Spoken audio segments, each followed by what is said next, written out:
रहे, ये बहुत खुशी की बात है। तो जैसा कि आपने देखा कि शरद पवार जी के अध्यक्ष पद पर विराजमान होने के बाद काफ़ी उत्साह है लोगों के बीच में। आपसे जानना चाहेंगे कि शरद पवार जी आज वापस अध्यक्ष बन गए, बहुत सारे बैनर पोस्टर्स लगाए जा रहे हैं शहर में।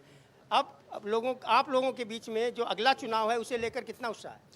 2024 का चुनाव जो है वो देश की किस्मत बदलने वाला चुनाव है और इसके लिए अखिल भारतीय लेवल पर पवार साहब का जो नेतृत्व है उसकी बहुत ज़्यादा ज़रूरत थी, क्योंकि अखिलेश यादव हो, ममता बनर्जी हो या फिर कोई भी चौटाला जी हो, इन सभी लोगों का ट्रस्ट अगर किस पर है, मायावती जी का भी ट्रस्ट अगर किस पर है तो शरद पवार साहब पर है। और 2024 को जो नफरत फैलाने वाली पार्टी है, जो हिंसाचार को बढ़ावा देने वाली पार्टी है, जो बेरोजगारी तैयार करने वाली पार्टी है, जो महंगाई बढ़ा दे रहे, वो पार्टी को अगर जमीन में गाड़ना है तो सिर्फ शरद पवार ही उसका एक विकल्प है।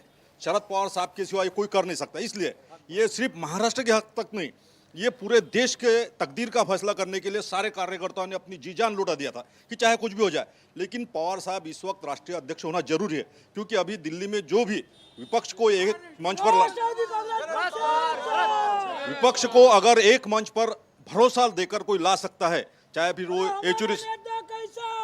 येचुरी साहब हो, चाहे समाजवादी पार्टी हो, चाहे ममता बनर्जी हो, इन सबको इकट्ठा एक मंच पर लाने की ताकत और भरोसा केवल शरद पवार साहब में है। जैसा कि आपने देखा, मैं एनसीपी का एक कार्यालय दिखा रहा हूं जो महाराष्ट्र का कार्यालय है। यहाँ पर शरद पवार जी का एक बड़ा पोस्टर लगाया गया है, एक उनका कटआउट लगाया गया है। कार्यकर्ता जो हैं लगातार यहाँ पर आ जा रहे हैं। और वहीं दूसरी तरफ मैं आपको बता दूं कि साहेब राष्ट्रवादी कांग्रेस पक्षा से अध्यक्ष फक्त आपण असू सकता, ये मराठी में लिखा हुआ है कि शरद पवार वापस राष्ट्रवादी के राष्ट्रीय अध्यक्ष पद पर वापस आ गए हैं। तो जाहिर सी बात है कि इससे आप अंदाज़ा लगा सकते हैं कि यहाँ पर लोगों में एक खुशी की लहर सी दौड़ी हुई है।